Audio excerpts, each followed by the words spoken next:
지난 2021년 4월 1일부터 시작해 약 100일간의 대장정을 끝으로 2021년 6월 3일 드디어 마지막 파이널 경연을 끝으로 마무리 짓게 된 킹덤. 완성도 높은 무대와 가히 레전드라고 불리울 만한 퍼포먼스를 볼 수 있어서 눈과 귀가 즐겁기는 했으나 여러가지 아쉬움이 남는 건 어쩔 수 없는데요. 시작부터 공정성 논란, 방역수칙 위반 논란, MC의 중도 하차 등 프로그램을 둘러싸고 여러 부정적인 이슈가 터졌었던 가운데 해명된 부분은 있는지, 이번 시리즈는 어떻게 마무리되었는지 알아보도록 해볼까요? 우승팀에게 리얼리티를 포함한 컴백 쇼케이스 킹덤 위크가 제공되는 킹덤 레전더리 워. 인기 있는 남자 아이돌 6팀이 이를 두고 치열한 경쟁을 펼쳤었는데요. 이 시국 여파로 활동에 제약이 많은 상황들 속에서 킹덤을 통해 레전드 무대를 펼치며 6팀은 각양각색의 매력을 표출하고 기존의 팬층은 더욱더 탄탄하게 새로운 팬층의 유입을 확보하면서 나름대로 각 팀으로 봤을 때는 의미 있는 경연이었다고 할 수 있는데요. 하지만 프로그램적인 면에 있어서 아쉬움이 남는 건 어쩔 수 없다는 반응입니다. 프로그램 론칭 이전 캐스팅 관련부터 출연 가수들의 급을 나누는 게 아니냐 하는 의혹부터 시작해서 엠넷 측이 소속사에게 고압적인 방법으로 섭외를 진행하고 있는 것 아니냐 하는 의혹도 샀었죠. 더군다나 개인의 논란도 무시할 수가 없었는데요. 스트레이키즈 멤버인 현진의 의혹이 제기되면서 1차 경연부터 스트레이키즈는 7인 체제로 출연했었고 방역수칙 미준수, 회원제로 운영되는 주점 출입 의혹 등 여러 의혹에 휩싸인 동방신기 윤호윤우는 MC 자리에서 하차해 최강창민이 혼자서 MC 자리를 채웠었습니다. 또한 첫 방영을 3일 앞둔 3월 29일에는 1차 경연 녹화 당시 무대 제작비 상한선에 차이를 뒀다는 것이 밝혀져 크게 논란이 일었었죠. 500만원이 상한선이라는 제작진의 말과는 다르게 일부 팀들은 500만원이 훌쩍 넘는 금액을 사용해 매니저들이 항의하며 녹화가 중단되기도 했었습니다. 이를 두고 제작진 측은 소통의 부재였다는 이유를 대면서 공정성 논란에 죄송하다는 말씀을 드리며 최선을 다하겠다는 말만 되풀이했었습니다. 거기다 익명으로 진행되는 전문가 평가단 30인의 평가와 더불어 현재는 해명이 됐지만 투표 조작이 있는 것 아니냐 하는 의혹이 나돌기도 했었는데요. 이런 온갖 잡음과 각종 이야기들이 퍼지며 골머리를 썩던 킹덤은 종국에는 댄서 중 한 명이 확진 판정을 받아 모든 팀들이 검사를 거치고 이에 따라 활동에 지장까지 생겨 팬들의 원성을 사기도 했었습니다. 유독 말이 많고 탈도 많았었던 킹덤 레전더리 워. 2주 연속 컨텐츠 영향력 종합 1위를 차지하면서 제법 괜찮은 성적을 거두는가 싶더니 결국 마지막 화인 10화도 시청률을 탈출하지 못하고 끝을 맺었습니다.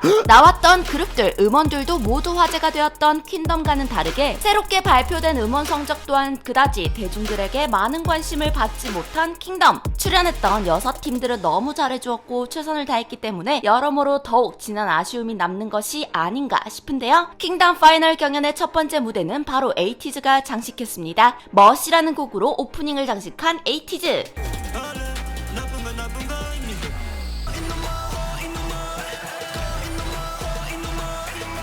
이런 게 바로 멋인기라.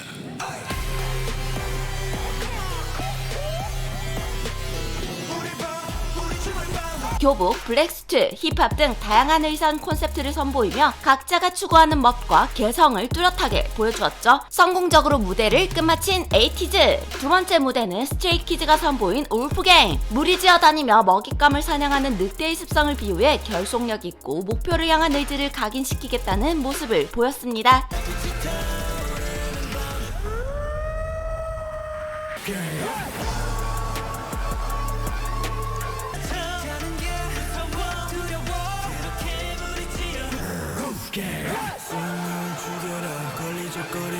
세 번째 무대는 칼각을 선보이는 더보이즈의 무대 킹덤 컴. 로드 투 킹덤 우승을 차지해 킹덤으로 진출했었던 더보이즈는 영훈이 부상으로 참여하지 못해 아쉬움을 전했었는데요.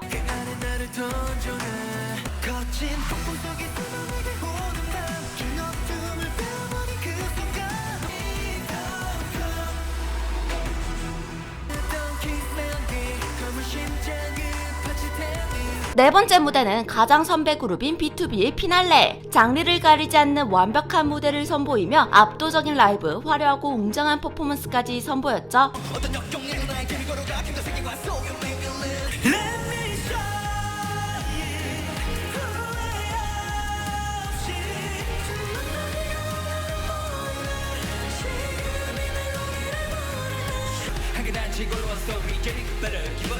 다섯 번째 무대를 채운 건 바로 아이콘의 열중샷. 아이콘 특유의 엔도르핀 에너지가 솟구치는 자유롭고 와일드한 매력을 선보였습니다.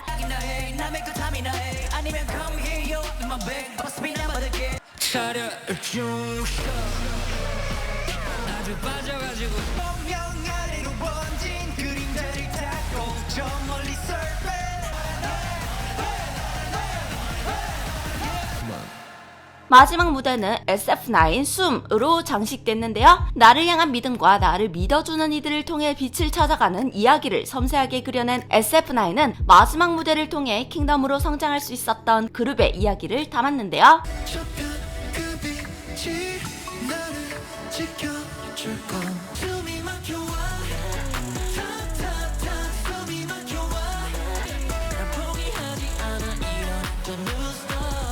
여섯 팀 모든 그룹들, 모든 멤버들이 개개인의 역량을 충분히 발휘시키고 대중들에게 각인시키기에 너무나도 좋은 기회였던 킹덤 레전더리 워. 무조건적으로 경쟁하는 것이 아니라 서로 화합하고 협력하며 함께 성장해 나가는 성장서사가 너무나도 멋졌는데요. 모든 팀들이 잘 해내준 가운데 최종 1위를 차지한 건 바로 스트레이키즈였는데요. 최대한 다양하고 멋진 모습을 보여드리고 싶은 마음에 참가하게 되었는데 멋진 선후배님들과 무대를 함께 할 수 있어서 가장 큰 영광이었다고 전하며 팬들에게도 많이 감사드린다며 소감을 전했었습니다. 그 외에 2위는 더보이즈, 3위는 에이티즈, 4위는 B2B, 5위 아이콘, 6위 SF9이었는데요. 하지만 부정적인 평만 들을 수밖에 없었던 프로그램 자체와는 다르게 참여했던 6팀의 그룹들은 눈에 띄는 성장을 보여 앞으로의 행보들이 기대된다는 평을 많이 받았었습니다. 6팀들이 킹덤 이후에 보여줄 행보들은 어떨지 정말 궁금해지는데요. 앞으로도 더 많이, 더 자주 이 6팀을 TV 프로그램에서 볼 수 있었으면 좋겠네요. 킹덤 리뷰는 이렇게 끝이 났는데요.